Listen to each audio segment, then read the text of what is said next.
নমস্কার বন্ধুরা, কেমন আছো সবাই? আশা করি খুব ভালো ও সুস্থ আছো। আমার এই ছোট্ট চ্যানেলে সবাইকে স্বাগত। আশা করছি আজকের ব্লগটি তোমাদের খুব ভালো লাগবে। দেখো বন্ধুরা, কালকেই তোমাদের বলছিলাম যে রোদ উঠছে না অনেক দিন ধরে, এক জামা কাপড় দুদিন ধরে শুকোতে হচ্ছে। কিন্তু দেখো আজকে ঠিক রোদটা উঠেছে, তাই আগে কি করলাম, পালাপোশগুলো রোদে দিয়ে দিচ্ছি। কারণ অনেকটা না রোদ এলে না এই পালাপোশগুলো দেওয়া যায় না, সেই জন্য দিয়ে দিচ্ছি। আর যখন একটুখানি তারের মধ্যে রোদ এসেছিলো তখন যে কালকের জামা কাপড়গুলো ছিল চেয়ারে গোছ করা, সেগুলো আগে দিয়ে দিয়েছিলাম, দিয়ে তুলে নিয়ে তারপর আবার এগুলো দিচ্ছি,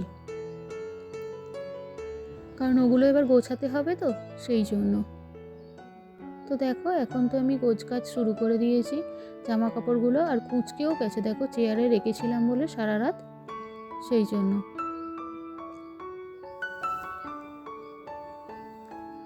আর অনেকটাই ছিল, আমি কিছুটা গুছিয়ে নিয়ে রেখে এসে আবার কিছুটা গোছাচ্ছি। আর দেখো, আর এই সামনেটা কত সুন্দর একটা রোদ এসছে না, জানলার পর্দাটা তুলে দিলেই জানো তো এরকম রোদ আসে, কিন্তু অনেক সময় তুলি না, কারণ হচ্ছে ওই যে জানলার পাশে একটা আলমারি আছে, সেই জন্য আর তোলা হয় না গো। কারণ জানলার পাশেই তো আলমারিটা কাঠের তো, আর তোমাদের আগেই বলেছি আমি যে তাহলে পালিশটা চটে যাবে, সেই জন্য। তবে কিছু কিছু সময় তুলে দিলে না এরকম সুন্দর রোদও আসে। আর অনেক দিকটা মানে আর এক দিকটা তো আমি তুলতেই পারি না, কারণ খাট আছে বলে আর এক দিকের জানলার পর্দা তুলতেই পারি না, সেই জন্য। আর পর্দা দেওয়া থাকলে না সবসময় ভালো লাগে না গো। এমনিতেই আমার সারা গ্রীষ্মকালটা না জানলাগুলো এমনি বন্ধই থাকে বলতে গেলে, কারণ তখন প্রচণ্ড রোদ আসে তো সেই জন্য। আর এই রোদ আসে বলেই আমার ঘরটা কিন্তু জানো তো বাইরের তুলনায় অনেকটা গরম।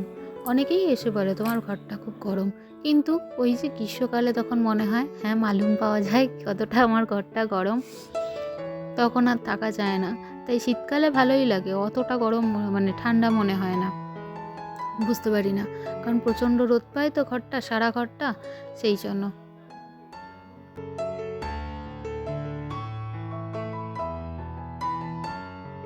এই আয়নাটা পরিষ্কার করি, কিন্তু জানো তো 2-3 দিন হলো দেখছি কেমন সার্ফের জল যেমন পড়লে যেমন দাগ হয় না, সেরকম না দাগ দাগ হয়ে গেছে। বুঝতে পারছি না কি করে হয়েছে, সেই জন্য একটু স্প্রে দিয়ে মুছে দিচ্ছি। যদিও আমি কোনোদিন স্প্রে দিই না, শুকনো কাপড় দিয়েই মুছি জানো তো, কিন্তু হঠাৎই আজকে দিলাম, দেখি কারণ দাগটা উঠছিল না। কিসের দাগ বুঝতেও পারছি না, আর দাগটাও উঠছিল না, সেই জন্য একটু স্প্রে দিয়ে করে দিলাম।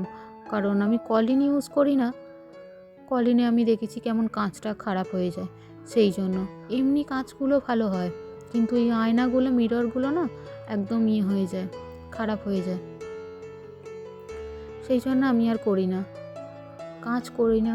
এমনি কলিন দিয়ে করি টুকিটাকি, অনেক কিছুই করি, আবার অনেক কিছুই করি না, কারণ কলিনটা না খুব একটা ভালো নয়। তার থেকে হোমমেড যেগুলো হয় না, নিজেরা তৈরি করে পরিষ্কার করি, ওই ভিনিগার দিয়ে দিয়েই ঠিক আছে। কলিন আমি বেশি ইউজ করি না। আর বাইরের জিনিস সব দিক থেকেই জানো তো, খাবার দিকেই বলো আর কোনো কিছু মোছামুছির দিকেই বলো, যতটা পারি আমি ঘরে তৈরি করে করার চেষ্টা করি। কারণ বাইরের জিনিস আমি খুব একটা ব্যবহার করি না, কিন্তু কিছু কিছু ক্ষেত্রে তো করতেই হবে তাই না, সেই জন্য তখন করি।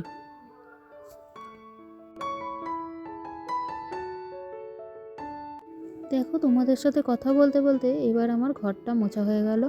চলো এদিকের কাজ তো শেষ হয়ে গেছে, এবার জাস্ট জামা কাপড়গুলো কাচবো। আর তোলার সময়ও হয়ে গেছে জানো তো, নিচে যে জামা কাপড়গুলো আছে সেগুলো তোলার সময় হয়ে গেছে, কারণ এদিক থেকে এবার রোদ চলে যাবে। তাই এগুলো কেচে নিয়ে এবার ছাদে দেবো, কারণ ছাদে তো অনেকক্ষণই রোদ থাকে বিকেলবেলা অবধি, সেই জন্য এগুলো কেচে নিচ্ছি, কেচে ধুয়ে নিয়ে তারপরে ছাদে যাব। আর এদিকের যে বালাপোশগুলো দিয়েছি না, ওগুলোও সব এবার তুলে নেবো আস্তে আস্তে। আর দেখো এই যে কলতলাটা দেখছো, এটা আমার গ্রীষ্মকালে কত রোদ থাকে বলো, কিন্তু দেখো শীতকালে দেখো একটু রোদও নেই, শুধু হাওয়া, হাওয়ায় খুব ঠান্ডা লাগে তখন, প্রচণ্ড হাওয়া দেয় এখানটা। এটা কেমন হতো বলো তো, কতই না ভালো হতো যদি শীতকালে রোদটা থাকতো আর গ্রীষ্মকালে রোদটা না থাকতো, কিন্তু কি করব, সে তো আর হওয়ার উপায়ও নেই, আর হয়ও না, হলে তো সব কিছুই ভালো হতো তাই না। তো তো চলো এবার বালাপোষগুলো আস্তে আস্তে তুলে নিই একটা একটা করে।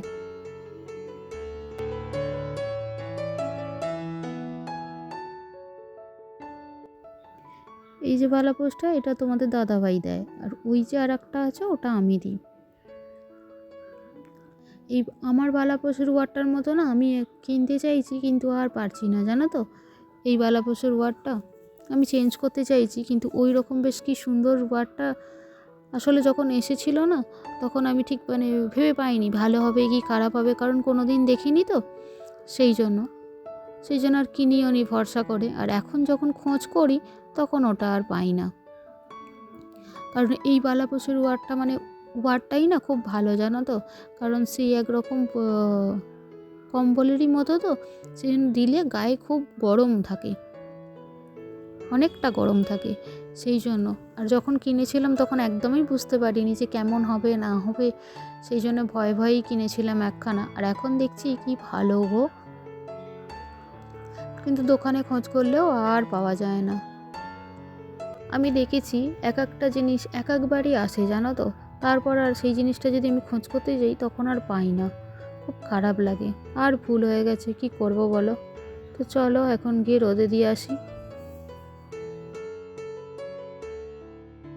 এই শীতকালে যদি একবার বালাপোষ বা কম্বলের ভিতরে শুয়ে থাকি, আর বেরোতে ইচ্ছা করে না লেপ কম্বলের ভিতর থেকে। মনে হয় বাবারে আবার বেরোবে, বাইরে বড্ড ঠান্ডা। আর দেখো এদিকে তো বেশিক্ষণ জামা কাপড়গুলো থাকলেও ঠান্ডা হয়ে যাবে, সেই জন্য তাই 4:30 বেজে গেছে।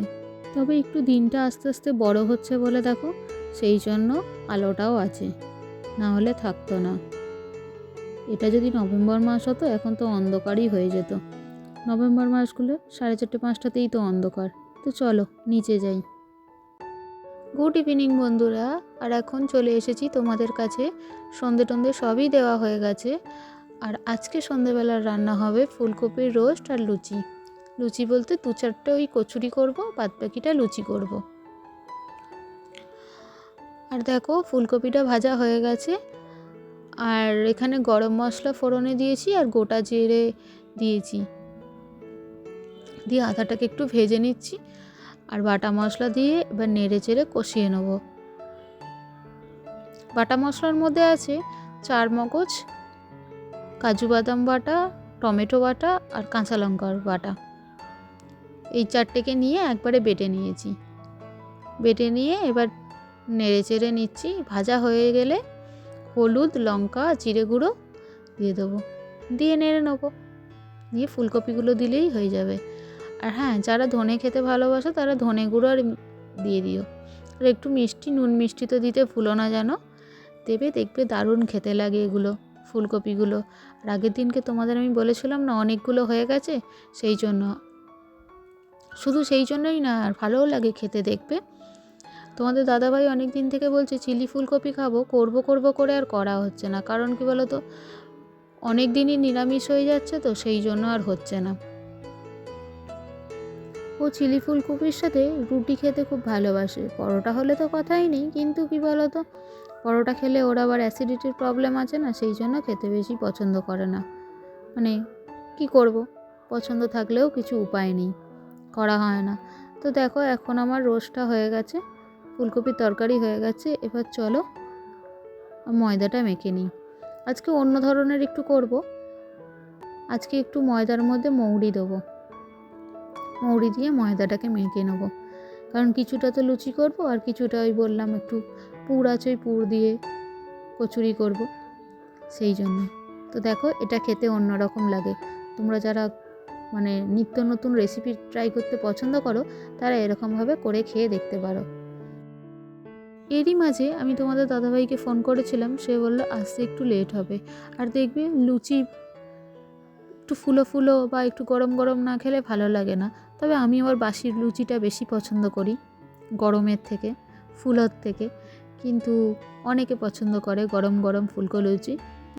তবে কিছু কিছু জিনিস বাদ দিয়ে আমারও ভালো লাগে, বেশ গরম গরম ধোঁয়া উঠবে জিনিসগুলো, যেমন ভাত তরকারি এগুলো গরম ধোঁয়া ওঠা জিনিস খেতে আমারও খুব ভালো লাগে।